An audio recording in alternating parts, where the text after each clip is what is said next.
Au commencement, Dieu créa le paradis et la terre, la mer et tout ce qu'il y a dedans. Et depuis le début de la création, l'œuvre de Dieu est vue et connue de tous. Pour toute construction, il faut un maçon, et pour la création, il faut un créateur. Et tout comme un plan ingénieux révèle le talent de l'architecte, notre univers grandiose révèle la gloire de notre redoutable créateur. Les merveilles de Dieu nous entourent, et tous ces prodiges en disent beaucoup sur notre créateur. La création nous révèle son pouvoir, sa sagesse, sa majesté et son amour. La création parle à ceux qui savent écouter. Je suis le docteur John Whitcomb. Joignez-vous à nous pour explorer le message de la création, la conscience et la gloire de Dieu.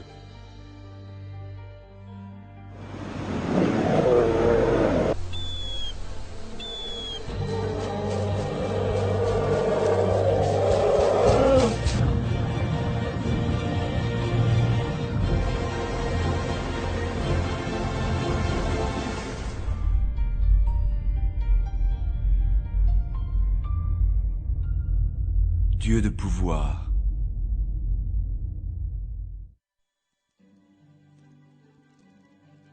Par la création, le pouvoir de Dieu est dévoilé, des bourgeons et des poussées du printemps, à la vie naissante dans l'utérus, où que l'on regarde, le pouvoir énergisant de Dieu est incontestable.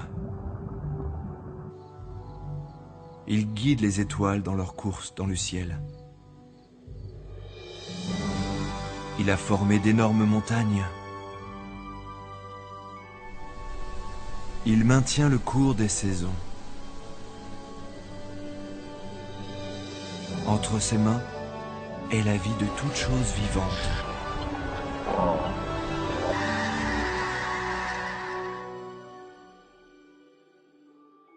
Et le fait que l'on ait un univers nous dit qu'il nous faut un créateur. Parce que vous voyez, l'univers a un début, et cela demande donc une cause. L'énergie dans l'univers a un commencement, et cela donc demande une cause. Certains peuvent dire, vous savez, ok, Dieu a créé l'univers, mais vous avez créé Dieu. Vous voyez, Dieu est éternel. Dieu n'est pas comme un commencement, et par conséquent, n'a pas besoin de cause, et peut-être un peu difficile à croire, mais il n'y a rien d'irrationnel dans un être éternel. Ce qui est irrationnel, c'est quelque chose qui apparaît tout d'un coup du néant, parce que ça contradierait la causalité. Avant que les montagnes fussent nées et que tu eusses formé la terre et le monde, d'éternité en éternité, tu es Dieu. Psaume 90:2. Vous savez, quelqu'un a demandé un jour à un évolutionniste célèbre d'où venait le Big Bang. Et il a simplement répondu, quelqu'un vous a déjà demandé d'où venait l'énergie de masse, demandez-leur donc d'où vient Dieu. Et je pense qu'il a vraiment dit quelque chose de beaucoup plus profond que ce qu'il pensait. Quelque chose doit être éternel. Soit c'est l'énergie de masse qui est éternelle, ou Dieu est éternel. Les scientifiques en ont beaucoup dit sur l'énergie de masse, et on peut se demander qu'est-ce qui c'est. L'énergie de masse est éternelle, mais ça n'a vraiment aucun sens. Dieu est éternel. Ça a du sens, comme on lit dans le premier chapitre des Hébreux, « Les cieux et tout l'univers périront et ils vieilliront comme un vêtement, mais notre Seigneur vivra à jamais. » La Bible nous explique qu'il n'y a qu'un Dieu, qui est le Créateur, la source de toute la vie et l'énergie. Les forces de la nature sont animées et guidées par sa main. Qui n'a pas senti un frisson à l'approche de l'orage en pensant au pouvoir de Dieu ?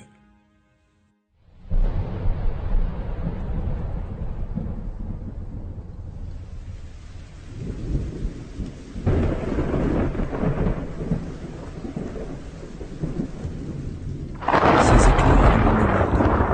La terre le vit et trembla. Psaume 97:4.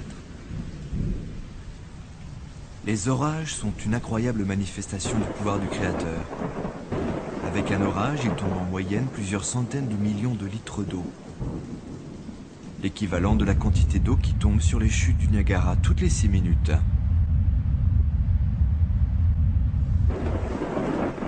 Et cet orage décharge 10 millions de kilowattheures en énergie, l'équivalent d'une ogive nucléaire de 20 kilotonnes. Les plus gros orages peuvent décharger 10 ou même 100 fois plus d'énergie. Et à tout moment, des centaines d'orages éclatent quelque part autour du monde. On compte jusqu'à environ 16 millions d'orages chaque année.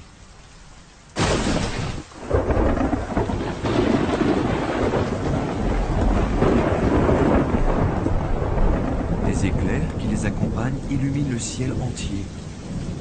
Un éclair peut tomber à plus de 8 km et contient plus de 100 millions de volts d'électricité, avec des températures approchant les 50 000 degrés Fahrenheit en une fraction de seconde. Plus chaud que la surface du Soleil. En moyenne, on compte une centaine d'éclairs qui frappent la Terre toutes les secondes. Plusieurs millions d'éclairs touchent la Terre chaque jour. Cette formidable puissance, cette vitesse incroyable et cette lumière éblouissante sont de claires manifestations de l'immense pouvoir de notre Créateur. Les orages sont un incroyable phénomène de l'atmosphère. Ils sont magnifiques, ils sont puissants et ils font peur. Ils déchargent toutes sortes d'énergie et c'est vraiment ce qui se passe. Les orages déchargent une quantité impressionnante d'énergie dans notre atmosphère en bougeant verticalement. Les orages contribuent à très grande échelle au cycle de l'eau. Le cycle hydrologique. L'eau s'évapore des océans et la vapeur se disperse au-dessus des continents et tombe ensuite sous forme de pluie et elle retourne dans la mer. Les orages participent activement à ce cycle, retransformant la vapeur d'eau sous sa forme liquide et faisant tomber la pluie sur la terre. Les éclairs et les orages apparaissent souvent dans l'Écriture sainte comme un symbole de la colère de Dieu contre les rebelles. Mais tout le monde a déjà été frappé par l'incroyable beauté des éclairs, de l'orage et l'odeur de l'air frais. Après le passage de l'éclair qui unit dans l'air deux différents gaz, le nitrogène et l'hydrogène, ce qui fertilise la terre. Quand l'impact de l'éclair s'évapore dans l'air, cela dégage du nitrogène sous forme de vapeur qui est absorbée dans la vapeur d'eau qui ensuite retombe et fertilise le sol. Donc nos récoltes sont fertilisées par le nitrogène produit par les orages. Il y a 4000 ans, Job décrivait les manifestations de Dieu en ces termes. Il renferme les eaux dans ses nuages, et les nuages n'éclatent pas sous leur poids. Il soulève la mer par sa puissance, et par son intelligence, il en brise l'orgueil. Ce sont bien là les bords de ses voix. Et combien faible est le murmure qui nous parvient. Mais le tonnerre de sa force, qui peut le comprendre? Les orages sont donc des phénomènes naturels qui dégagent une énergie immense. Et je pense que c'est une leçon qui dit, si Dieu peut faire cela, que ne peut-il pas faire? Même si nous ne comprenons pas toute l'étendue de ce pouvoir, devant ces incroyables prodiges, nous devons nous incliner tous face au Dieu Tout-Puissant.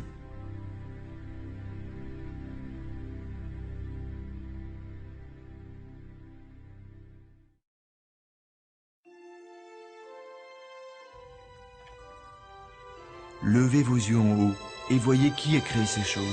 Par la grandeur de son pouvoir et de sa force puissante, pas une ne manque. Isaïe 40:26.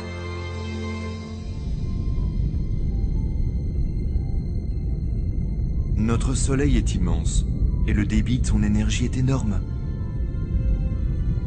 Le centre du soleil brûle à plus de 27 millions de degrés Fahrenheit.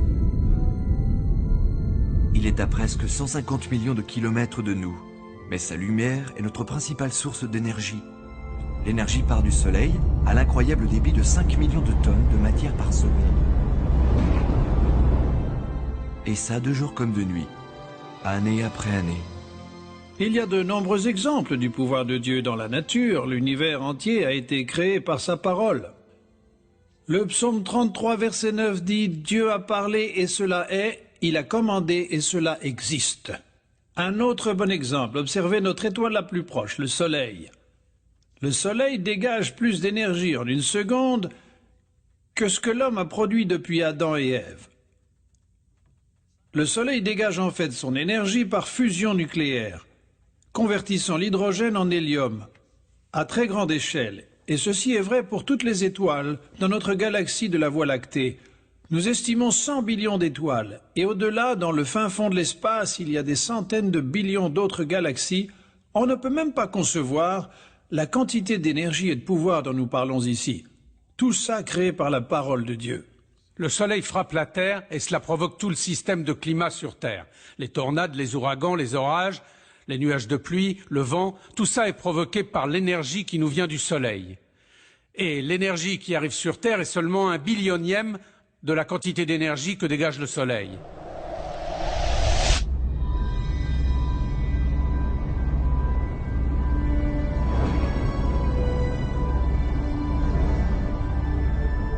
Pour bien comprendre, avec l'aide de l'animation par ordinateur, voyageons avec la Terre vers le Soleil, à 100 fois la vitesse de la lumière.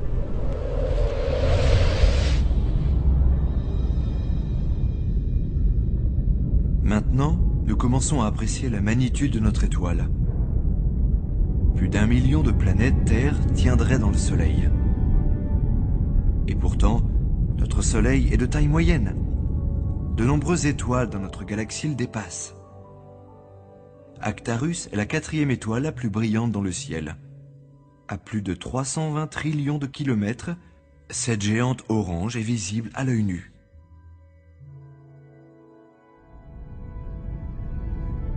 En rapprochant notre Soleil tout près d'Actarus, on peut voir son immensité.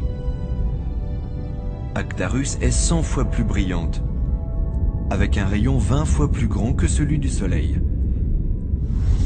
Et pourtant Actarus semble petite quand on la compare avec la supergéante Bételgeuse. Bételgeuse a un rayon 600 fois plus grand que le Soleil. De ton rougeâtre, cette étoile est 60 000 fois plus brillante que le Soleil. Mais pourtant, Bételgeuse n'est pas la plus grande étoile de notre galaxie. Plusieurs supergéantes rouges dans la Voie lactée sont encore plus grandes. Certaines ayant un rayon 1500 fois plus grand que celui du Soleil.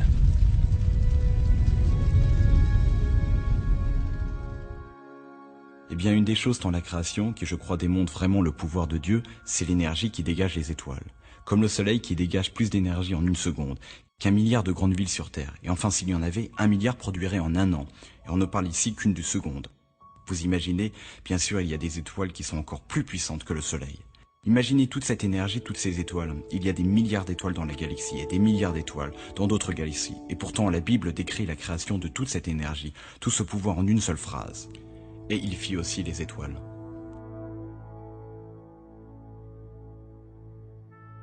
Quand on réfléchit à ces données qui ne sont qu'un aperçu du pouvoir de notre Créateur, nous ne pouvons qu'acquiescer devant le psaume qui exhorte que toute la terre craigne l'Éternel. Bien sûr, les étoiles représentent plus qu'une énergie brute. Sans la lumière du soleil, toute la vie sur Terre périrait très vite. L'énergie du soleil qui donne la vie nous rappelle constamment l'amour éternel de notre grand Créateur. Le Dieu qui rayonne son don de lumière sur toute chose.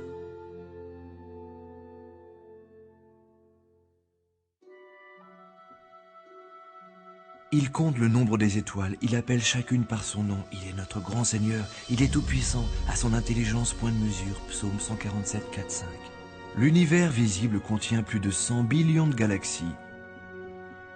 Chacune de ces galaxies a un diamètre de millions de trillions de kilomètres de long. Et chacune compte des centaines de billions d'étoiles. Cela dépasse l'entendement, mais on estime maintenant que l'univers compte plus d'1 billion de trillions d'étoiles. Bien avant l'invention du télescope, la Sainte Écriture déclarait que l'homme ne serait jamais capable de déterminer leur nombre exact, car elles étaient trop nombreuses.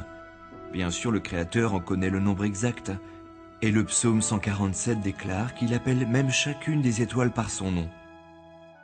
Le pouvoir de création lié à chaque étoile, la sagesse qui leur fait maintenir leur course et l'incroyable beauté qui brille dans tout l'univers nous confirment l'amour divin et la grandeur de notre Créateur. Dieu a créé un univers si vaste que l'homme ne peut qu'être émerveillé face à cet univers et à son immensité. Et penser, Dieu, tu es si grand. Et je pense à ce que David a dit. Quand je contemple tes cieux, l'ouvrage de tes mains, la lune et les étoiles que tu as créées, qu'est-ce que l'homme pour que tu t'en souviennes, le fils d'Adam pour que tu veuilles le visiter? Ce que nous savons, c'est qu'il y a des centaines de milliards d'étoiles dans notre galaxie, la galaxie de la Voie lactée. Et on estime qu'il y a plus de 100 milliards de galaxies dans l'univers. Et la Bible nous dit que les cieux sont plus hauts que la terre, et que Dieu vieille au-dessus de nous et qu'il entend toutes nos pensées. Et quand on réfléchit une seconde, qu'on pense à l'immensité de l'univers, que l'on compare à la Terre, elle, tout juste une tête d'épingle en comparaison. Mais quelle est l'étendue de l'univers de Dieu? En voyageant à la vitesse de la lumière, à près de 300 000 km par seconde, nous ferions 7 fois le tour de la Terre en une seconde seulement. Cependant, faire le tour de l'univers connu à la vitesse de la lumière nous prendrait au moins 28 billions d'années ou plus.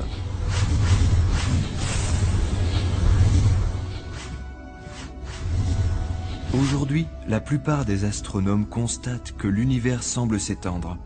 Cela se confirme aussi dans la Bible où il est dit que Dieu étend les cieux comme une toile. Isaïe 40, 22. Il y a quelques exemples dans la Bible. De clairvoyance scientifique est un exemple qui me vient à l'esprit, et celui qui apparaît dans un essai au verset 40-22, qui parle de Dieu qui étend les cieux comme une tente ou comme une étoile. Et on peut dire c'est écrit d'une façon poétique, donc il faut faire attention. Et pourtant, au moins 10 autres reprises dans la Bible, on parle de cette sorte d'étirement des cieux. C'est quelque chose qui a seulement été découvert au cours du XXe siècle, quand on a constaté qu'effectivement, toutes les galaxies paraissaient s'étendre et s'éloigner les unes des autres, et que tout l'univers était sans doute en train de s'étirer et de s'agrandir. Juste comme le disait la Bible, et ce n'est évidemment pas quelque chose que les gens aient pu observer de cette époque-là. Ça a donc dû leur être révélé de là-haut. Incroyablement grand, contenant des galaxies spectaculaires, et d'incroyables nébuleuses.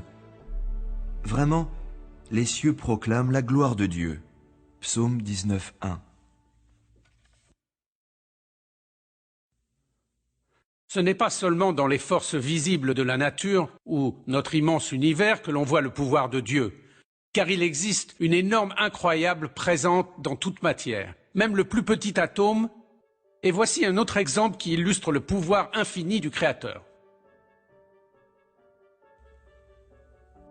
Réfléchis aux merveilles de Dieu, Job 37, 14. Lors du siècle dernier, les scientifiques ont découvert l'immense énergie présente dans toute matière. L'équation maintenant renommée E égale mc2 affirme que l'énergie potentielle de toute matière est égale à sa masse par la vitesse de la lumière au carré. Une des grandes découvertes du XXe siècle, c'est la découverte E égale mc2. Cette équation, presque tout le monde la connaît, mais ne sait toujours pas ce que ça veut dire. Ça veut dire que l'énergie est une masse. Ça ne veut pas dire que l'énergie peut être échangée contre la masse, mais plutôt que l'énergie est une masse. L'énergie a un poids. Si vous le mettez sur une balance, même la lumière qui entre dans cette pièce, si je la mets sur une balance, elle pèse juste un petit peu. Au siècle dernier, les scientifiques ont exploré le concept de l'énergie nucléaire, en relation avec l'équation E égale mc2, rendue célèbre par Albert Einstein. Dans cette formule, le m représente la masse ou la matière, et c'est la vitesse de la lumière. Ce que cette équation dit, c'est qu'il est possible de prendre la matière ou la masse et de la transformer entièrement en énergie. Vous avez une masse, vous l'ionisez et vous obtenez de la lumière, du son, du pouvoir et de l'énergie. Ça veut dire aussi que si nous pouvons prendre juste un petit peu de masse et accumuler l'énergie de cette masse, on pourrait faire des choses extraordinaires. Car dans cette formule, le C dans l'équation, E égale mc2, et la vitesse de la lumière, qui est bien sûr E, est un grand chiffre. Et C est au carré multiplié par ml, donc c'est un très très grand chiffre. Donc ça veut dire que même le plus élément de masse est une énorme quantité d'énergie liée à cette masse. Pour comprendre l'incroyable énergie présente dans toute masse, pensez qu'un réacteur nucléaire transforme seulement une minuscule fraction de la masse totale de la matière en énergie. Si cependant, nous étions capables de transformer toute la masse en énergie, la quantité obtenue serait énorme. Par exemple, si la masse d'un arbre de taille moyenne pouvait être transformée en énergie, le débit obtenu serait de 45 trillions de kilowattheures. Pour pouvoir comparer, les États-Unis produisent environ 4 trillions de kilowattheures d'énergie électrique par an. Donc si toute la masse d'un seul arbre était transformée en énergie, et qu'on exploitait cette énergie, cela produirait pour tous les États-Unis pour plus de 10 ans d'énergie électrique. Ou pour même aller plus loin, l'énergie potentielle comprise dans un grain de sel pourrait alimenter tout un foyer pendant plusieurs mois. Même si la science a beaucoup à apprendre sur l'énergie, la masse est ce qui forme la matière. On a découvert que l'énergie comprise dans toute matière est incroyablement vaste. L'Écriture sainte explique que c'est Dieu lui-même qui enlève toutes les choses au nom de son pouvoir. Hébreux 1.3. Cela inclut chaque atome, chaque cellule, chaque étoile et l'univers tout entier. C'est maintenant indéniable. Dieu Tout-Puissant a créé un univers à énergie illimitée. Il faut que ce soit quelqu'un, pas quelque chose, parce que les choses sont exclues. Il faut que ce soit quelqu'un. Il faut que ce soit quelqu'un sans début et sans fin, qui avait le pouvoir et la vision, le savoir, incroyable, une intelligence infinie pour organiser tout ça aussi bien depuis l'atome, de l'organisation de l'atome, au cosmos et au-delà. Quand on considère tous ces nombreux exemples du pouvoir de Dieu, ça devrait inspirer de la révérence et du respect dans nos cœurs. La Bible nous dit que la crainte de Dieu est le début de la sagesse. La crainte de Dieu, c'est de détester le mal. La crainte de Dieu nous amène à la vie. C'est pourquoi la meilleure réponse à l'autorité de Dieu, c'est de le vénérer et d'implorer sa miséricorde et son pardon pour nos péchés.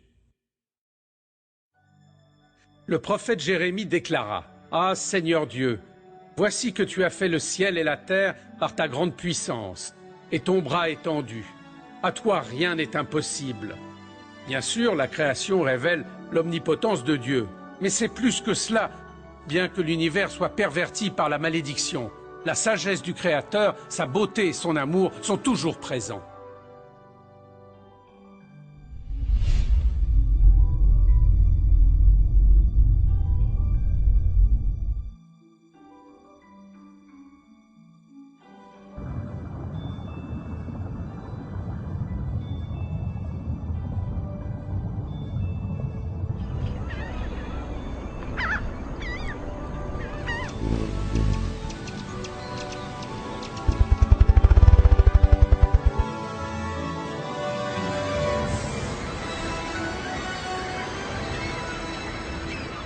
Dieu de sagesse.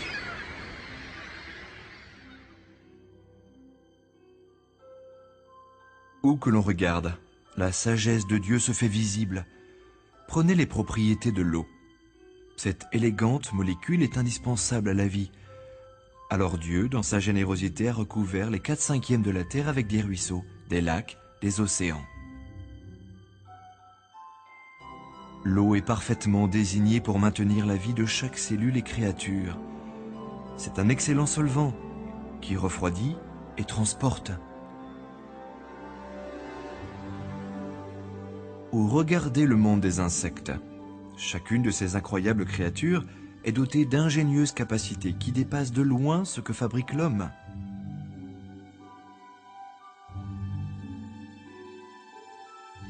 Élégantes et complexes, les œuvres du Créateur proclament sa sagesse.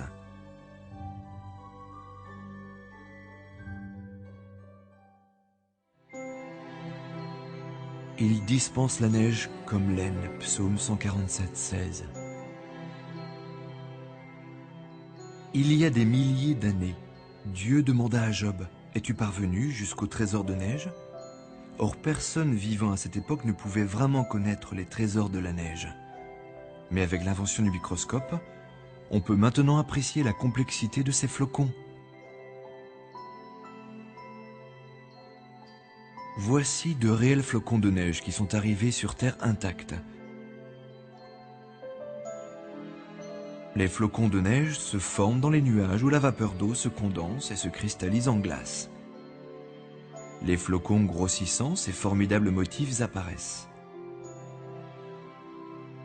Complexes, symétriques et magnifiques. Ils sont incroyables à observer. Si on compare, la neige artificielle n'a jamais la structure élaborée des vrais flocons de neige. Les flocons de neige se créent à partir d'incroyables molécules d'eau. Chaque atome d'oxygène a un petit peu de charge négative et s'accroche à 2 atomes d'hydrogène qui ont un peu de charge positive. Et ils sont en fait de plus de 40 degrés Celsius de différence. Quand la molécule arrive au point de gel soudain, ils arrivent au moment où l'attraction électrique des charges positives et négatives les fait fusionner ensemble. Et c'est la source d'énergie. Ensuite, la forme que Dieu a donnée aux molécules d'eau se transforme pour donner ces magnifiques flocons. Chacun est unique, chacun est le reflet de la créativité de Dieu. Chaque jour, des trillions de trésors transparents de Dieu tombent sur terre pour notre joie et découverte. Et pourtant, il n'y en a pas deux exactement pareils. Moi, je crois que Dieu a construit toutes ces formes hexagonales déjà à l'intérieur de la molécule d'eau, parce que c'est étudié de façon à ce qu'ils s'assemblent. Ils forment ces dessins hexagonaux, et plus de molécules s'ajoutent et ils s'agrandissent. Et chaque flocon de neige est fait littéralement de millions de molécules d'eau. Et même si chacun se construit d'une façon particulière, plus ils s'agrandissent. Quand les flocons tombent à travers les nuages à différentes températures, plus ils commencent à prendre différentes formes. Et donc, chaque flocon de neige va être légèrement différent par rapport aux autres. Chaque flocon se construit sur une base hexagonale et montre une formidable symétrie dans ses motifs. C'est sûr, le trésor de la neige existe bien, comme Dieu l'a déclaré il y a 4000 ans. Il y a deux choses sur les flocons de neige qui vraiment me passionnent. La première, c'est littéralement leur beauté. Vous les regardez et vous voyez tous ces dessins avec ces motifs plats et toute cette structure complexe. Et puis, il y a plus d'une centaine de types basiques de flocons de neige. C'est juste vraiment magnifique. Et ça me dit quelque chose aussi sur Dieu. Ça me dit que Dieu aime beaucoup la beauté. Et il m'aime aussi parce qu'il a créé toute cette beauté pour que je la regarde. Alors cela résonne en moi. La deuxième chose, c'est la façon dont les flocons sont structurés. Comment toutes ces molécules individuelles s'assemblent en suivant un modèle fixe constant qui revient régulièrement. Et ça me confirme que Dieu l'a conçu. Il y a aussi une interprétation spirituelle. Chaque flocon de neige est complètement différent. Comme chaque humain, chaque être est unique et est spécial aux yeux du Seigneur. Comme la main créative de Dieu forme les flocons de neige avec amour, ainsi, il essaie de créer chaque personne en reflet de sa gloire. Comparés au reste de la création, les flocons de neige sont simples. Pourtant, l'attention du grand architecte, même pour les innombrables flocons de neige qu'il forme chaque jour, est une indéniable marque de son amour. Dieu a alors conçu non seulement les flocons de neige, mais aussi d'autres types de molécules, tout type de systèmes, avec des assemblages et des procédés que nous commençons tout juste à tenter de comprendre maintenant. C'est en partie pour ça que je suis un scientifique. Ça me passionne d'essayer de comprendre comment les choses se créent, comment elles fonctionnent, et j'applique des équations mathématiques à tout parce que je ressens que je touche la main de Dieu dans un sens.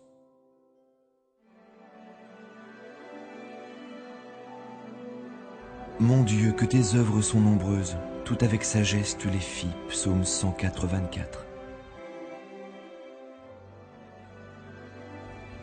Si de simples molécules d'eau formant les flocons de neige dévoilent une structure magnifique, considérez l'incroyable ingéniosité de celle des plus grandes et complexes molécules, comme l'ADN. L'ADN contient la base de toute vie, et c'est de loin le système de support d'information le plus complexe que l'on connaisse dans l'univers. Par exemple, la quantité d'informations contenues dans l'équivalent d'une tête d'épingle d'ADN remplirait une pile de livres 500 fois plus haute que la distance d'ici à la Lune. L'enchaînement de codes et la structure de cet incroyable système relèvent l'intelligence suprême de son créateur. L'évidence pour moi qui vraiment proclame qu'il y a un Dieu, c'est l'étude de l'ADN. L'ADN est une vraie puissance. Une machine massive de stockage d'informations. Et en fait, l'ADN qui conserve nos gènes est comme une encyclopédie d'informations, écrite dans un langage codé. C'est absolument fascinant, et les scientifiques savent aujourd'hui qu'un langage, un code, provient seulement d'une intelligence.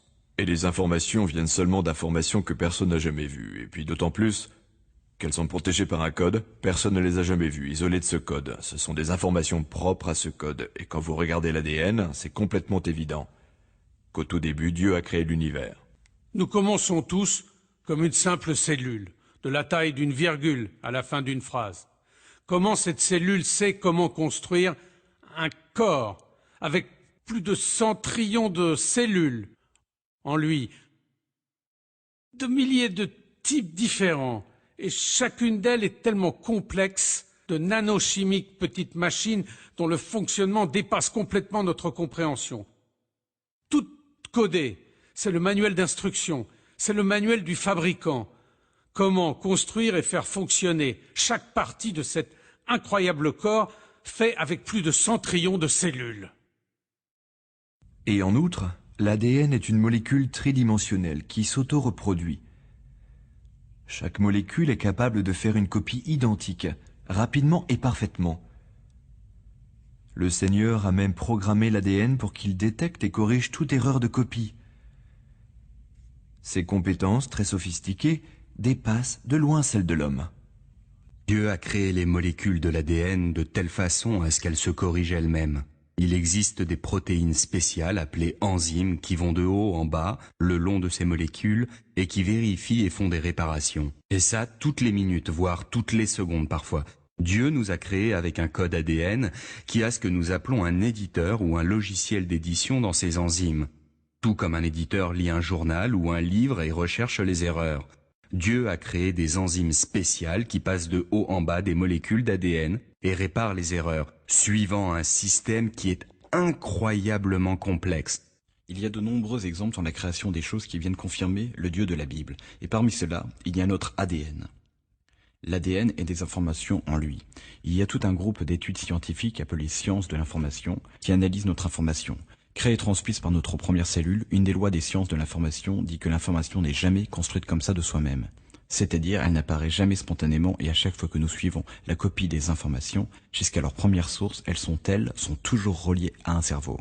Et comme nous avons des informations codées dans l'ADN, ça nous confirme que l'ADN vient d'une intelligence et ce n'est pas quelque chose qui a pu apparaître au travers des millions d'années. Par mutation et sélection naturelle, ça ne marche pas comme ça. Et pourtant, même la molécule d'ADN est simple comparée aux cellules. Toute vie est composée de cellules, et chaque cellule fonctionne comme une ville miniature.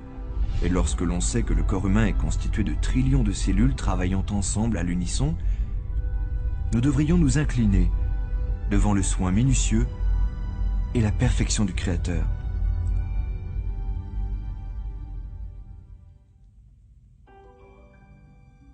Dieu fournit au laboureur la semence et le pain qu'il nourrit. Corinthiens 2, 9, 10. Chaque graine est un miracle miniature. Dieu a programmé la petite graine du séquoia pour qu'elle devienne le plus grand arbre sur Terre, montant jusqu'à 90 mètres et pesant plusieurs tonnes. Dieu a créé l'humble graine de la pomme pour qu'elle produise de délicieux fruits en quantité tous les ans. Et Dieu a conçu une profusion de graines pour reproduire des fleurs spectaculaires en abondance. Pensez à toutes les variétés de graines. Comme il est dit dans la Genèse, chaque graine produit toujours selon son espèce. Et comme le Seigneur l'a voulu, les fruits et dérivés qu'elle donne ont apporté la nourriture et toutes les ressources nécessaires à l'homme et son environnement. Dans le premier chapitre de la Genèse, Dieu dit que la terre verdisse de verdure, des herbes portant semences et des arbres fruitiers donnant sur la terre selon leur espèce, des fruits contenant leurs semences, et il en fut ainsi.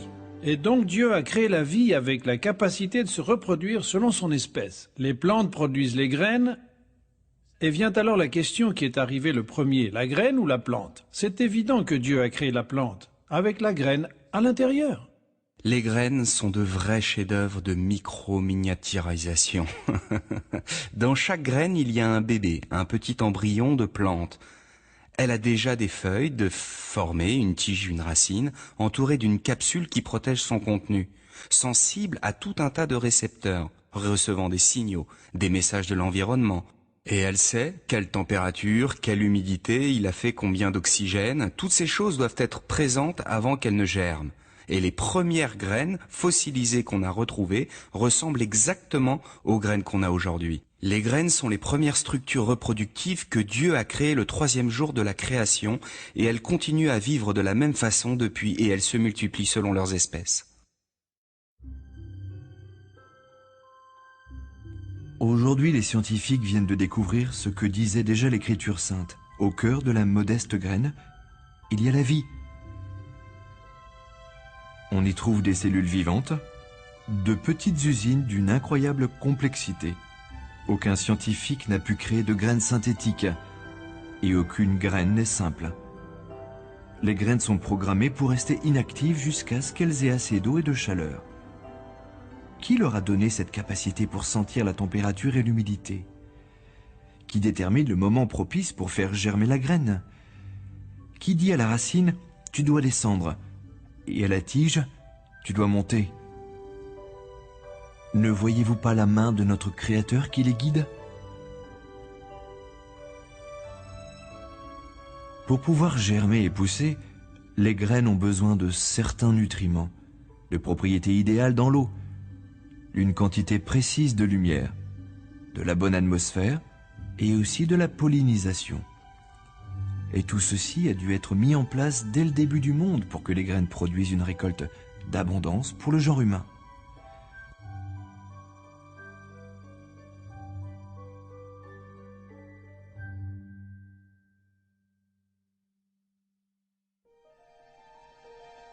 Observez les lys des champs. Si Dieu habille de la sorte l'herbe des champs, ne fera-t-il pas bien plus pour vous? Matthieu 6, 28, 30. Quel monde fade nous aurions sans les plantes et les fleurs?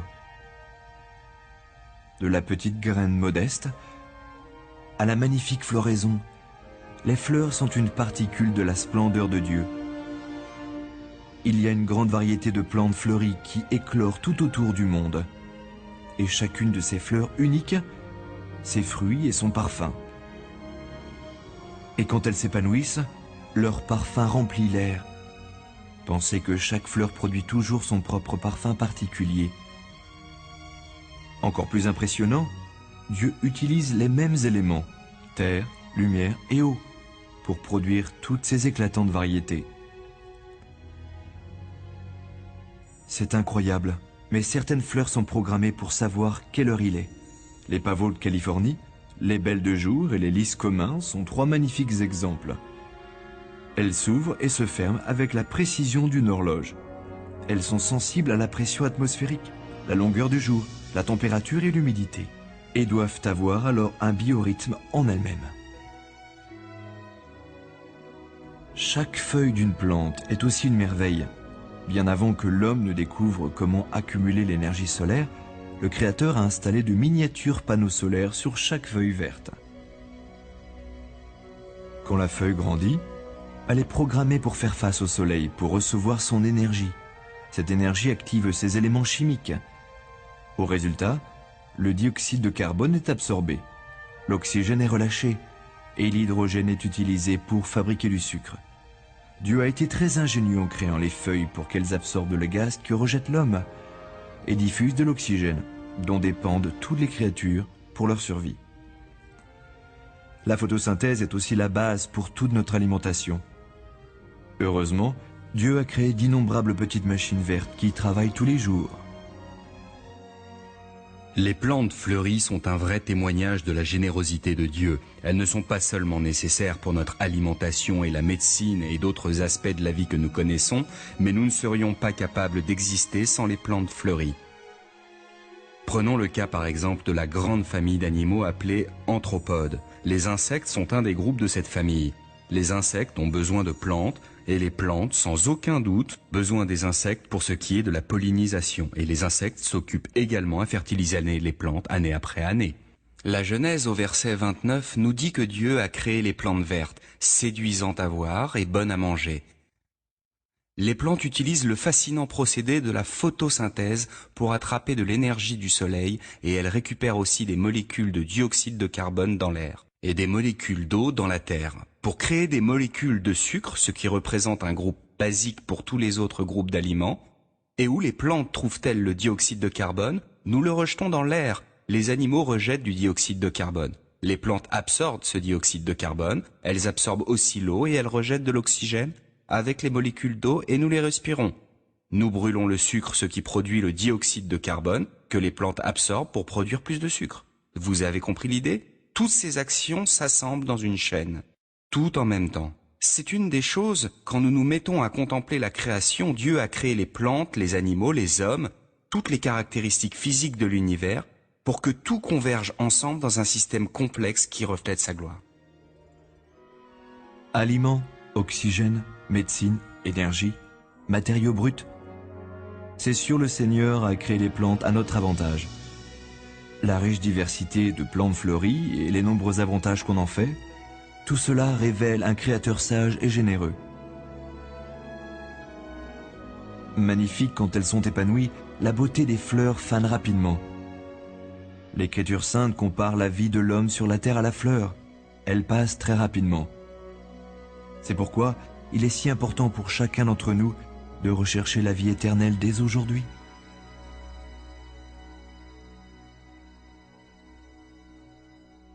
Alors Dieu dit que les eaux grouillent d'un grouillement d'êtres vivants et que des oiseaux volent au-dessus de la terre. Alors Dieu créa tout ce qui est animé de vie, et Dieu vit que cela était bon. Dans le livre de la Genèse, nous lisons que Dieu a tout créé pour que ce soit très bon, même si le péché a depuis souillé la création. Les poissons, les oiseaux et toutes les créatures prouvent encore la bonté de Dieu et sa sagesse. Nous allons nous intéresser maintenant aux incroyables créatures de Dieu.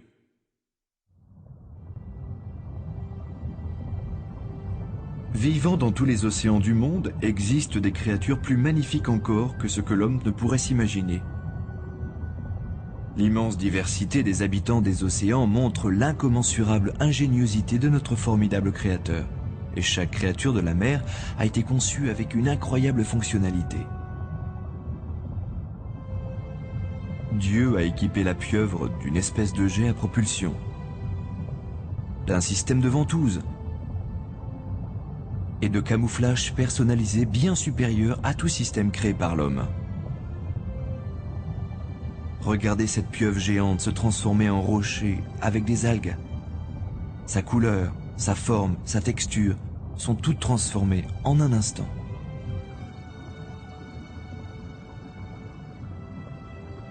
Le calamar sur la gauche est un mâle.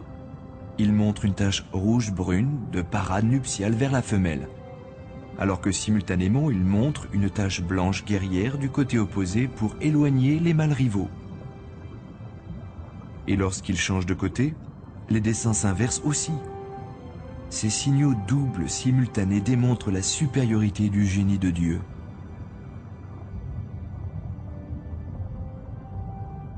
Les relations symbiotiques qui se développent sous l'eau révèlent une vision parfaite dans la conception du système. Les anémones de mer sont vénéneuses, mais Dieu a permis à certains poissons de pouvoir cohabiter sans danger dans leur entourage. Par exemple, les poissons clowns sont dotés d'une immunité au poison des anémones. Ça ne peut pas être le fruit de l'évolution, car les générations antérieures auraient péri et auraient disparu avant de développer une immunité qui les protège.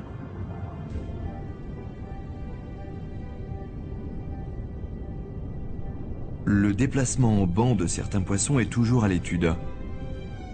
L'habileté du poisson qui s'élance avec des mouvements synchronisés est la marque de la main directrice d'un grand chef d'orchestre.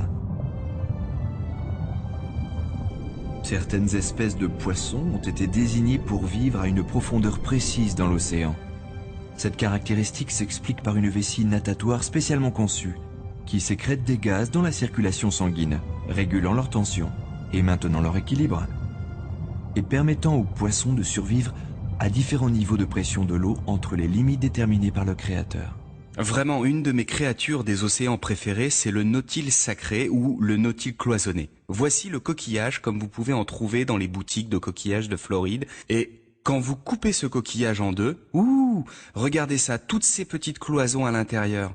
Et l'animal qui vit dans la dernière cloison, ici, ressemble beaucoup à un calamar. Il a beaucoup de petites tentacules qui sortent devant comme ça. Et toutes ces petites cloisons lui permettent de réguler sa profondeur, comme un sous-marin le fait. À l'intérieur de cet incroyable calamar, il y a un cerveau, il y a un œil qui voit le monde comme nous le voyons. Il y a un système digestif avec des glandes salivaires et aussi un pancréas. Il a 3 cœurs différents, il est aussi complexe que nous à l'intérieur. Et pourtant, un fossile de ce genre de créature a été un des premiers fossiles retrouvés. Une complexité millénaire, c'est un formidable témoignage à la créativité de Dieu. Quand j'étudie les créatures des océans que Dieu a créées, je m'intéresse particulièrement aux poissons. Ce sont des créatures fascinantes, en commençant par leur habileté aérodynamique, le fait qu'ils aient été conçus pour extraire de l'oxygène de l'eau d'une façon aussi efficace, le fait qu'ils aient des valeurs esthétiques aussi agréables, et aussi bien sûr l'excellente qualité qu'ils apportent à notre alimentation. Les poissons ont toujours été des poissons si l'on en croit les fossiles qu'on a retrouvés. Les poissons sont très certainement d'incroyables habitants parmi les créatures vivantes créées par Dieu.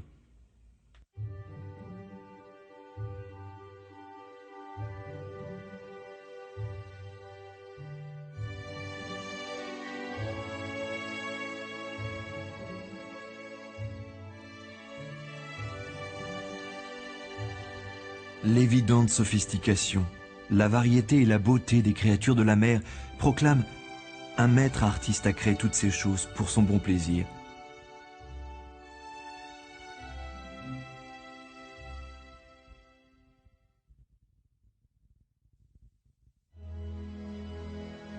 Regardez les oiseaux du ciel, Matthieu 6, 26.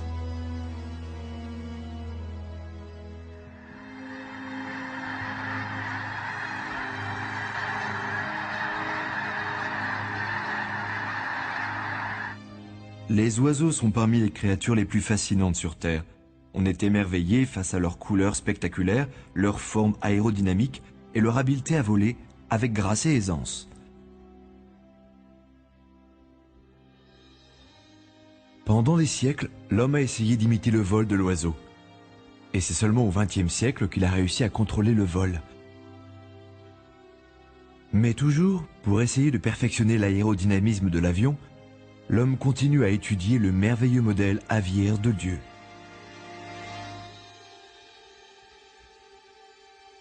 Regardez quelques caractéristiques du modèle du Créateur. Les os de l'oiseau sont très légers et pratiquement creux. Ils sont retenus à l'intérieur par des supports et alvéolés par des poches d'air. Ces os très légers sont tellement bien conçus pour le vol que les plumes de l'oiseau sont en fait souvent plus lourdes que leur squelette tout entier. Même son bec a été conçu pour ne pas l'alourdir. Il est fait de cornes très légères, au lieu d'os plus lourds. Les oiseaux ont aussi deux muscles pectoraux très résistants. Le plus grand contrôle le mouvement des ailes vers le bas, et le plus petit, le mouvement des ailes vers le haut. Et seuls les oiseaux ont été conçus avec des plumes. Les plumes isolent l'oiseau de la chaleur du soleil, les protègent du froid, isolent son corps de l'eau, et crée des surfaces de l'aile et de la queue indispensables pour voler. Chaque plume est connectée à un nerf et contrôlée par un muscle. Cette précision musculaire et ce contrôle permettent à l'oiseau de s'équilibrer dans l'air, se diriger et de freiner quand il ralentit pour atterrir. Les oiseaux sont vraiment d'extrêmement fascinantes créatures. Ils sont connus bien sûr pour leurs plumes, qui sont un vrai chef-d'œuvre de résistance et de légèreté combinés en même temps. Elles ont un tout petit système de barbules, qui sont un peu comme un genre de velcro, qui les maintiennent tout ensemble. Et les petites plumes ressortent de chaque côté du rachis, et ils peuvent les séparer, les fermer ou les ouvrir quand ils nettoient leurs plumes. Et chaque plume, tout le long du bout de l'aile, a une taille et une forme légèrement différentes, et elles sont toutes connectées les unes avec les autres. Ce n'est pas possible, vraiment. Que les plumes aient pu évoluer dans le temps au hasard, c'est une merveille, un vrai chef-d'œuvre, et c'est un exemple miraculeux de la création.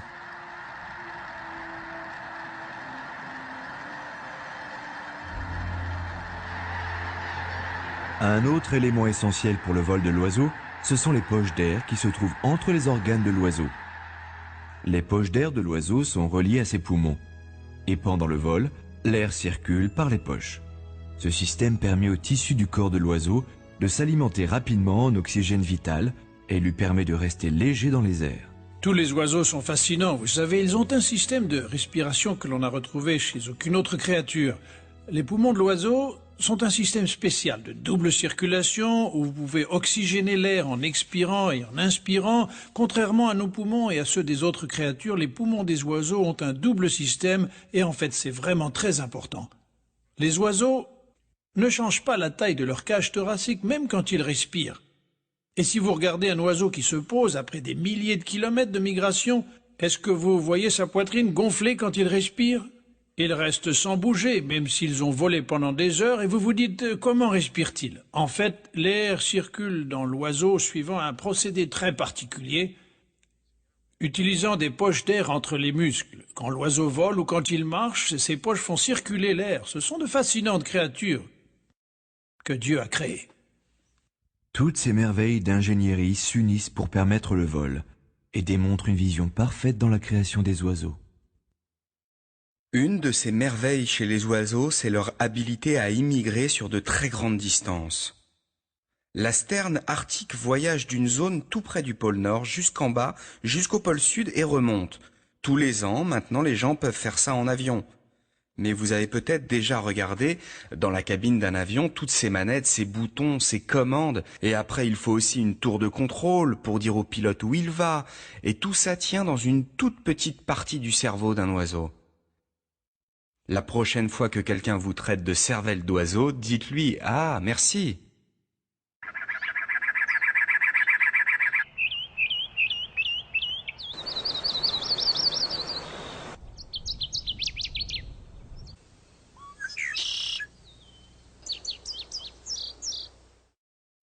Le Seigneur a équipé chaque oiseau en raison de son rôle dans la vie. Pour le service de l'homme, chaque espèce d'oiseau a une zone de contrôle spécifique. Beaucoup servent à contrôler les insectes, d'autres à éliminer les carcasses. La famille des pinsons détruit les graines des mauvaises herbes. La chouette et le faucon contrôlent les rongeurs. Les bécasses ratissent les plages. Les oiseaux aquatiques maintiennent le bon équilibre du nombre de poissons. Le héron contrôle les grenouilles et les serpents. Avec son apparence gracieuse, son incroyable habileté aérodynamique et son usage pratique, chaque oiseau est un témoignage du savoir et de l'amour de Dieu. Et même si Dieu a beaucoup favorisé les oiseaux, souvenez-vous que Jésus nous assure que nous avons plus de valeur qu'un groupe de moineaux.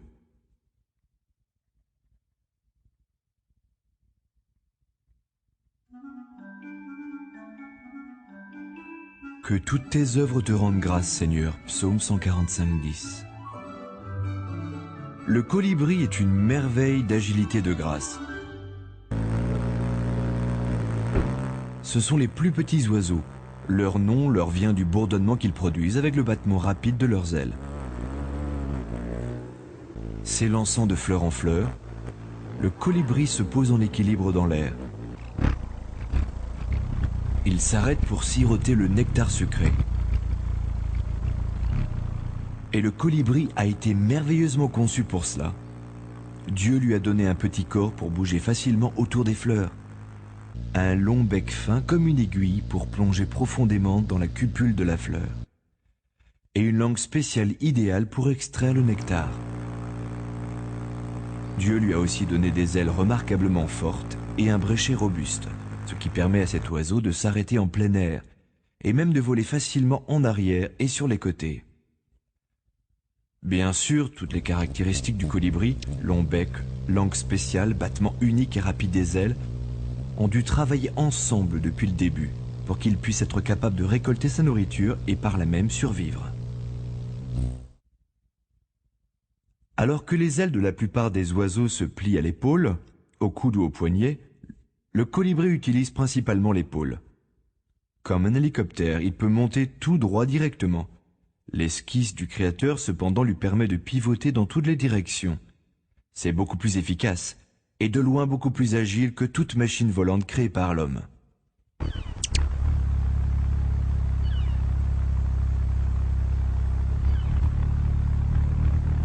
Les capacités du colibri sont époustouflantes. Quand il voltige, ses ailes battent 50 fois par seconde.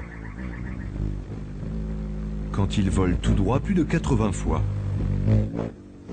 Son cœur bat 21 fois à la seconde. Ces tout petits oiseaux ont un rythme métabolique qui est presque inimaginable. Leur rythme cardiaque est si rapide qu'il dépasse la limite des sons audibles.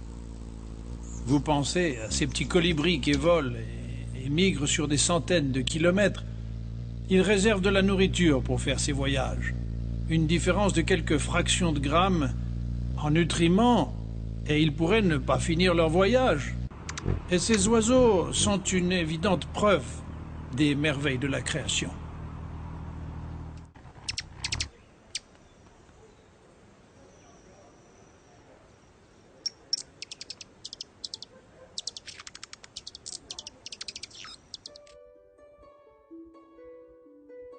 Le nid du colibri est une véritable œuvre d'art. C'est la femelle qui en est l'artiste. Elle utilise de la fougère, des graines de pissenlit et d'autres mousses. L'extérieur est décoré avec du lichen, le tout attaché avec du fil de toile d'araignée.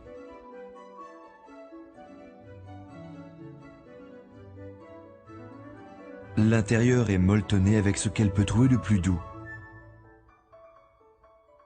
Personne ne lui a enseigné l'art de construire un nid. C'est une habileté divine. Les couleurs du colibri mâle n'ont pas de rival dans le monde des oiseaux.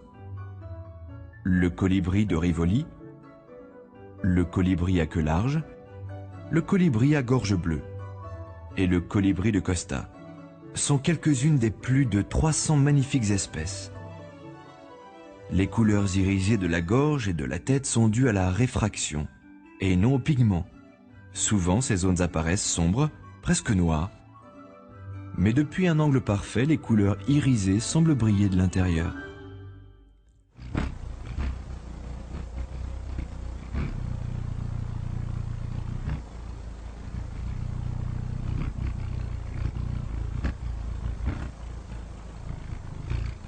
Chaque détail chez ces incroyables petits oiseaux démontre la généreuse disposition de Dieu.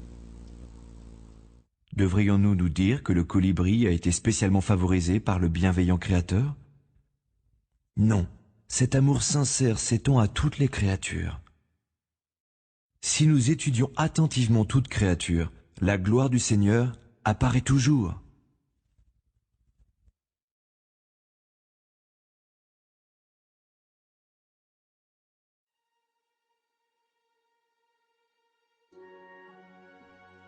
Grandes sont les œuvres du Seigneur, dignes d'étude pour tous ceux qui les aiment. Psaume 111, 2.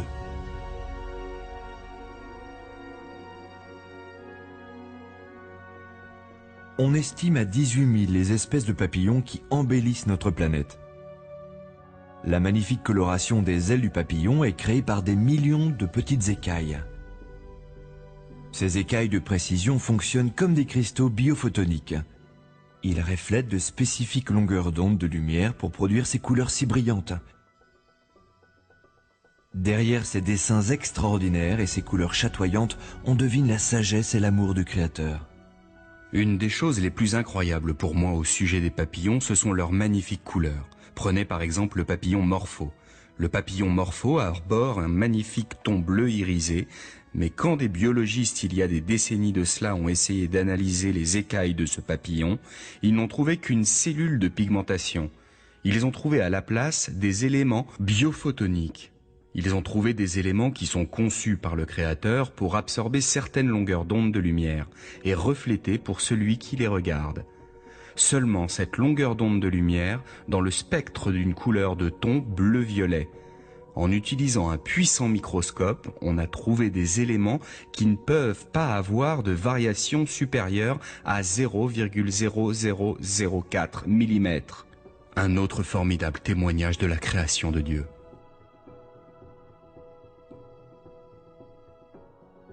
Tous les papillons subissent une incroyable transformation durant leur cycle de vie.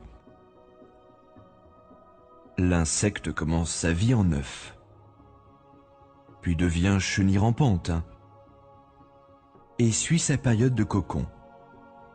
Pendant ce stade, la chenille commence à se contorsionner par à-coups réguliers, déchirant sa peau extérieure. Ses jambes et sa tête disparaissent très vite et la chrysalide prend forme. Ensuite, dès le premier jour, les organes de la chenille se désintègrent en un liquide visqueux. Miraculeusement, après 1 ou 2 semaines, un complexe et les papillons émergent. Cette métamorphose se déroule en juste quelques jours, et non pas quelques millions d'années. Le papillon adulte a maintenant 6 pattes segmentées, des antennes, un tube spécial pour s'alimenter, 2 incroyables yeux composés, des organes de reproduction complexes et 4 magnifiques ailes. La chenille n'avait aucune de ces caractéristiques. Il est clair que des instructions génétiques pour tous ces stades avaient été programmées chez l'insecte par le Créateur, depuis le début.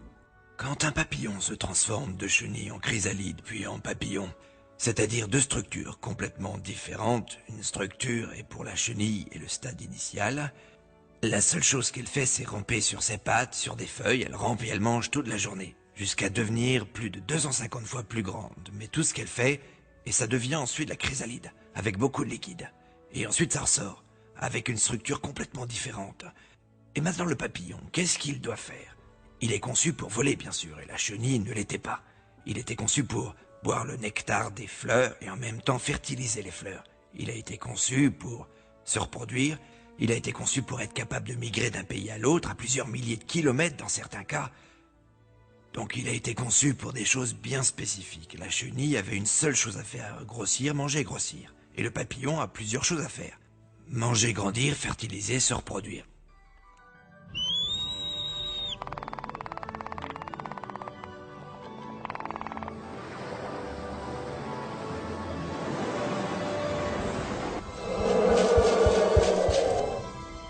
Il y a des milliers d'années, l'Écriture sainte déclarait ce qui était une loi connue de tout le monde. Par exemple, dans le livre de Job, chapitre 12, on lit « Interroge pourtant le bétail, pour t'instruire, les oiseaux du ciel pour t'informer. Parle à la terre, elle te donnera des leçons, ils te renseigneront les poissons des mers, car lequel ignore parmi eux tous que la main de Dieu a fait tout cela ?» Si on examine les preuves que nous voyons, toutes les choses qui ont été créées, il est très clair dans l'Écriture sainte que ces preuves nous ramènent à la réalité, qu'il y a un Créateur qui a réellement tout créé. Notre grand Créateur nous a donné d'innombrables exemples de son immense sagesse.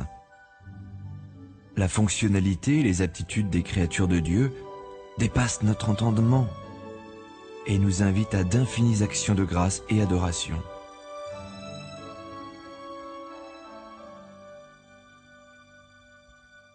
Puis Dieu dit, faisons l'homme à notre image, comme notre ressemblance. Genèse 1,26. Alors que toute la création reflète le caractère de Dieu, l'homme seulement a été créé à l'image de Dieu. L'homme a des distinctions physiques. Son cerveau est un chef-d'œuvre de complexité. Ses mains sont capables de faire le travail le plus précis. Et il marche debout. Pourtant, c'est la nature spirituelle de l'homme qui est spécialement unique. L'Écriture sainte dit que Dieu est un esprit. Et même si le genre humain s'est perverti dans le péché, la nature spirituelle de l'homme garde toujours la trace du caractère du Créateur. Par exemple, l'homme a le libre arbitre. L'homme sait la différence entre le bien et le mal. Seul le genre humain a produit de grands scientifiques, compositeurs, prophètes et poètes.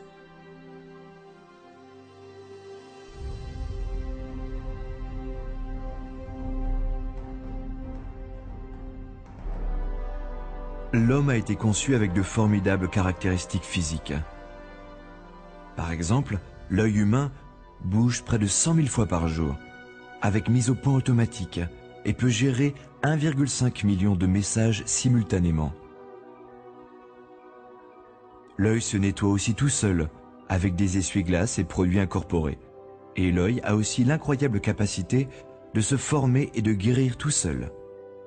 De plus, Dieu a conçu l'œil humain pour qu'il soit capable de distinguer des millions de couleurs, et son cerveau de sorte qu'il puisse apprécier toute la gamme de beauté qu'il a offert à la création. La majorité des gens ne se rendent pas compte que l'œil, en fait, fait partie du cerveau. C'est une extension comme un bouton, et chez l'embryon, ces boutons se détachent du cerveau. Et il y a une petite fenêtre qui se développe dans la peau, appelée la cornée des yeux. N'est-ce pas formidable ?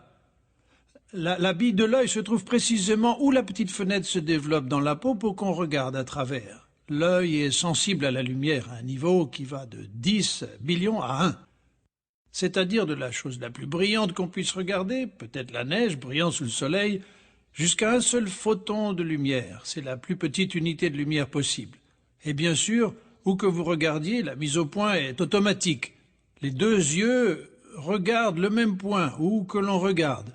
C'est comme quelqu'un avec une paire de pistolets à 6 coups qui pourrait tirer, et à chaque fois qu'il tire, les balles ne font qu'un trou. Instantanément partout. Et c'est ce que nos yeux font. Partout où nous regardons, ils convergent vers le même point. S'ils étaient séparés de juste 1 degré, vous verriez double. Où que l'on regarde, vraiment, je vois des preuves indéniables de l'ouvrage de Dieu. Et vraiment, quand l'homme nie ce fait, il est inexcusable, comme le livre de Romains, chapitre 1, verset 20, nous le dit.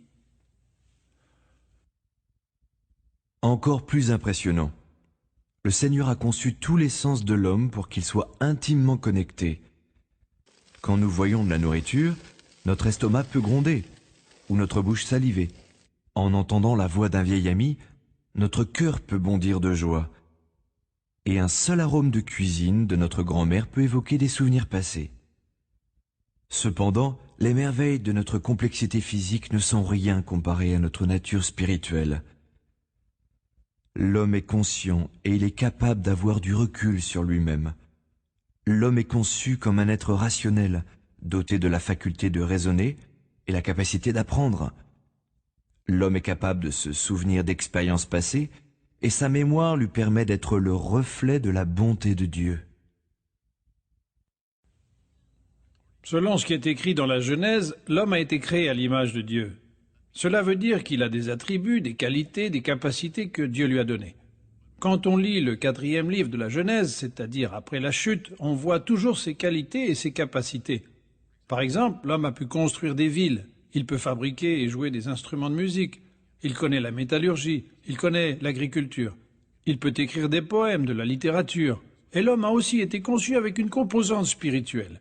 L'homme a le libre arbitre et le choix, il a une conscience. Comme vous voyez, Dieu a créé l'homme à part par rapport au reste de la création. Il y a beaucoup de différences entre le genre humain et les animaux. Un verset qui me vient à l'esprit se trouve dans le livre d'Ecclésiaste, chapitre 3, verset 11. C'est le verset qui dit que l'homme est spécial, que Dieu a mis dans notre cœur l'éternité. C'est-à-dire que nous avons la notion de l'histoire, du passé, du présent et du futur. Et ça nous sépare des animaux qui vivent au jour le jour. Nous sommes une création spéciale. Un autre merveilleux cadeau que le Créateur a fait à l'homme, c'est l'émotion. Ça lui donne de la couleur et de la profondeur, des sentiments et la capacité d'être heureux et de rire. Seul l'homme de toutes les créatures de la terre peut apprécier la musique d'une symphonie ou se réjouir de la beauté d'un coucher de soleil. Et seul l'homme est un agent libre et moral, responsable envers Dieu et la société. La seule explication qui rapporte à la moralité de Dieu est le fait souligné dans la Bible, c'est-à-dire que l'homme a été créé à l'image de Dieu. Par conséquent, il est comme Dieu, un être moral.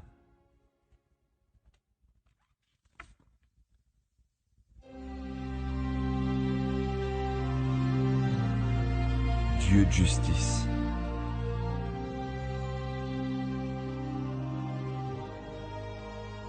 En plus d'être tout-puissant et très sage, la Bible précise que Dieu est complètement saint. Il fait toujours ce qui est juste. Dieu ne peut pas mentir, il ne peut pas pécher, et il est toujours loyal et vrai. Comment peut-on savoir que Dieu est juste? L'Écriture sainte explique que le Seigneur a inscrit sa loi dans chaque cœur. La nature sacrée du Créateur est révélée à chaque homme par sa conscience. La conscience est notre connaissance divine du bien et du mal. C'est pour cela que l'homme sait que son Créateur est celui qui fait les lois morales et le juge.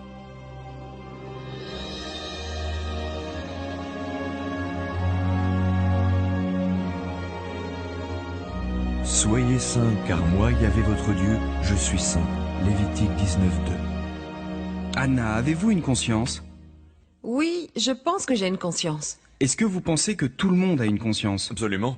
Mais vous avez une conscience? Oui. Et d'où est-ce qu'elle vient? Je ne sais pas. La Bible est très claire à ce sujet. La connaissance de Dieu est inscrite dans nos cœurs. Et même la notion du bien et du mal. Est-ce que tu as déjà dit un mensonge? Oui, Et qu'est-ce que ça fait de toi? un menteur. Un menteur, hein. Tu as déjà volé quelque chose? Oui, Et qu'est-ce que ça fait de un toi? voleur. Un voleur? Supposons que vous êtes dans une boutique, un magasin quelque part, et quelque chose dont vous avez vraiment besoin est en face de vous, personne n'est là à regarder. Vous réfléchissez, zut, j'ai oublié mon portefeuille. Mais pas de problème, personne ne regarde. Hop, dans la poche. Vous l'avez, vous sortez, personne n'a rien vu, et vous vous en sortez très bien. Au fond de vous, qu'est-ce que vous pensez? Le soir, quand vous allez vous coucher, qu'est-ce que vous pensez? Et je pense que tout le monde sait parfaitement bien. Cette pensée va tournicoter dans votre tête. Eh oui, je l'ai volé. C'est notre conscience. Vous avez toujours fait usage de la conscience que Dieu vous a donnée? Non. Non. Est-ce que vous avez déjà prononcé le nom de votre Créateur, Dieu qui vous a créé avec tous vos attributs et tous vos dons? Avez-vous déjà utilisé son nom dans un juron? Ouais, j'avoue. Jésus a dit « Vous ne devrez pas commettre l'adultère ». Mais disons que si tu regardes une fille avec envie, tu commets l'adultère dans ton cœur. Est-ce que tu as déjà regardé une fille comme Oui. ça? Ok, donc tu as déjà désobéi à ce commandement Oui. alors. Dieu sait qu'il a écrit sa loi dans la conscience de chaque homme. Donc, tous les hommes sont inexcusables. Tout le monde sait quand il a péché. Tout le monde sait qu'il a désobéi à sa loi et tout le monde sait que c'est mal. On a la capacité de reconnaître le bien du mal, on a la capacité de savoir si on a bien fait, et Dieu doit aussi savoir. Il doit être celui qui a Le inventé créateur. la moralité, c'est sûr, Oui. non, ce qui est bon. Parce que sinon, comment on sait ce qui est bien ou mal? Oui, c'est pour ça Exactement. incroyable. Le fait que tout le monde connaisse le bien du mal, Ok. qu'est-ce que ça te dit sur le caractère et la nature de Dieu? Qu'il est juste. Si Dieu devait juger selon les principes divins, est-ce que tu es coupable ou innocent? Coupable. Alors, si tu es coupable parce que tu as blasphémé, menti, volé, le jour du jugement, Dieu t'enverra au paradis ou en enfer, en se basant sur les 10 commandements? J'irai très certainement en enfer. Devons-nous faire face au juge tout-puissant? Oui, c'est certain. Et si c'est le cas, nous serons jugés, coupables pour ce qu'on a fait. Ma conscience me dit qu'il y a quelqu'un à qui je dois des comptes. Et c'est mon Créateur. Et je sais que je n'ai pas vécu à la hauteur de ses espérances. Est-ce que tu as déjà utilisé le nom de Dieu pour rien, par exemple, oh mon Dieu? Oui. Est-ce que tu peux penser à un moment où ta conscience s'est mise à crier pour quelque chose que tu as fait dans le passé, où elle t'a dit « Alan, fais pas ça » ou « Alan, tu ne devrais pas faire ça ». Oui. Si tu peux t'en souvenir, tu crois que notre Créateur s'en souvient? Oui. Tu crois que la conscience nous dit qu'il nous faut un sauveur? Oui. Et vous savez qu'il nous a fallu un Dieu qui nous aide personnellement et nous protège, mais d'une justice redoutable. Et c'est la seule façon possible. On ne peut pas changer les lois de Dieu. Il n'y a que lui qui ait pu mettre cette conscience en nous pour que nous puissions ressentir. C'est réellement Dieu que nous ressentons à travers notre conscience. Si la création met en avant les merveilles de Dieu, cela présente un message mixte. Car, au milieu d'autant de beauté et d'ordre, on trouve aussi la maladie, la déchéance et la mort. Et sans surprise, il n'y a que la Bible qui explique cette apparente contradiction. Au tout début, Dieu créa toutes les choses parfaites. Cependant, l'homme reçut le libre arbitre et un choix. Malheureusement, il choisit de se rebeller contre son Créateur. Et Dieu punit Adam. Et le péché apporta souffrance et mort. La malédiction décrite dans la Genèse affecta toute la création. Et aujourd'hui, on en voit les horribles résultats. Cependant, il y a de bonnes nouvelles. Avant la fin des temps, Dieu a un plan pour sauver l'humanité. Parce que le péché demande la peine de mort, le Créateur est descendu sur terre comme un homme, a vécu une vie sans péché, et il est mort pour payer la peine de nos péchés. Il est ressuscité d'entre les morts, et il offre son pardon, et la vie éternelle à tous ceux qui le suivront.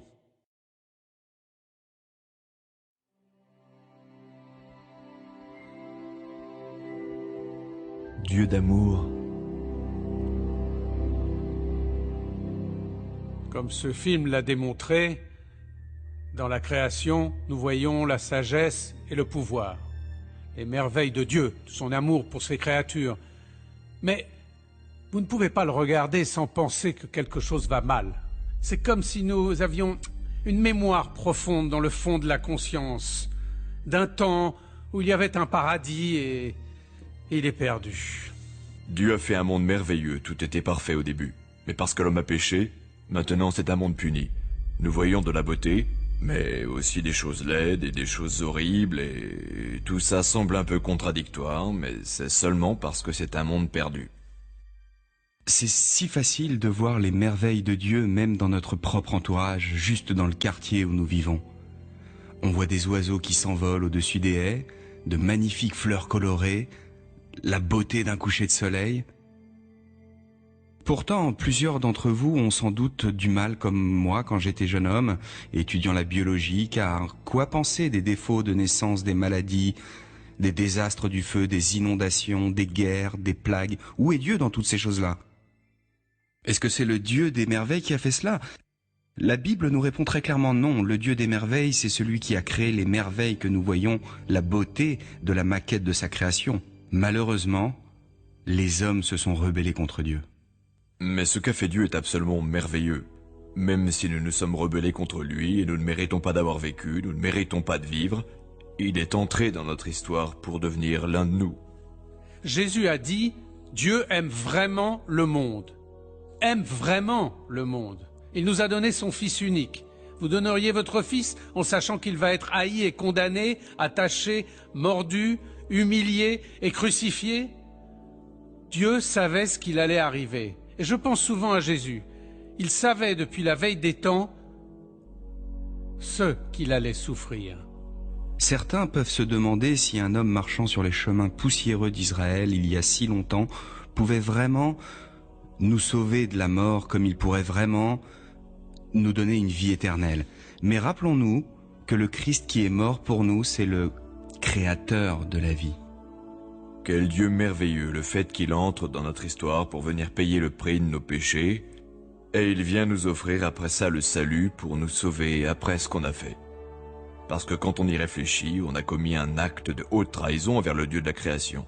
Et pourtant, il nous aime tellement qu'il est entré dans notre histoire pour payer le prix de nos péchés, pour qu'on puisse passer l'éternité avec lui. Waouh, quel Dieu formidable! Selon l'Écriture sainte, le plus grand créateur, ce n'est pas seulement celui qui a tout créé, mais celui qui nous sauve de nos péchés. Jésus-Christ est descendu sur terre, il a vécu une vie parfaite à nos côtés, il est mort sur la croix, son sang a coulé, et 3 jours après il a ressuscité, il vit aujourd'hui. Et tous ceux qui croient en lui et sentent sa présence, et reconnaissent ce que nous sommes et ce que nous faisons, et demandent le pardon, et se repentissent de leurs péchés, peuvent entrer en relation avec le Créateur, et ce pour une éternité. C'est ça la bonne nouvelle. Peut-être que la plus grande des merveilles de tous les aspects de la création, c'est que Dieu ne nous laissera pas tomber. Il a envoyé son propre Fils pour restaurer les choses et nous attendons son retour un jour, et quand ce jour arrivera, les loups et les agneaux vivront ensemble, rien ne sera blessé ou détruit. Et dans toutes les montagnes sacrées, la terre sera pleine de la connaissance de Dieu. Les eaux couvriront les mers et ce merveilleux passage du livre d'Ésaïe. Waouh, l'amour rédempteur de Dieu, c'est la plus belle merveille de toutes. Vraiment, notre Créateur est le Dieu des merveilles. Et la plus grande merveille, c'est son immense amour. L'Écriture sainte dit que Dieu est amour, et qu'il nous a démontré son amour envers nous en descendant du paradis pour nous offrir sa vie, pour qu'on puisse être réunis avec lui pour toujours. Jésus-Christ est le Créateur sur la croix. Il porte nos péchés et ressuscite d'entre les morts. Le Seigneur offre maintenant la vie éternelle à tous ceux qui se repentissent de leurs péchés et se confient à lui entièrement. En plaçant votre foi en Jésus-Christ, vous pouvez entrer en relation avec le Créateur de notre univers et pour la vie éternelle. C'est le don qu'il vous fait et ce qu'il désire pour vous. Pour Dieu qui seul fait de si admirables merveilles, gloire à toi. Je te rends grâce et t'honore pour toujours.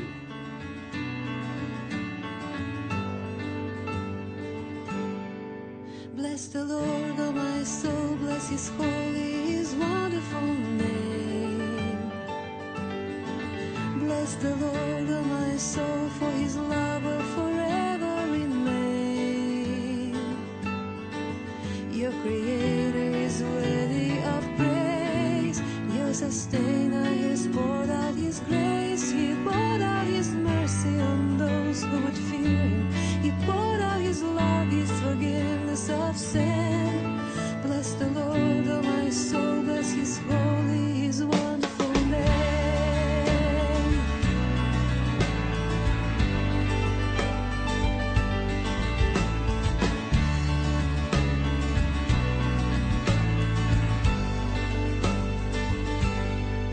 Sing to him a new tune, sing to him from the deep of your soul.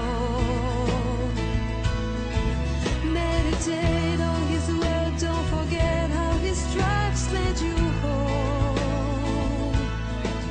Your Creator is worthy of praise, your Sustainer is poured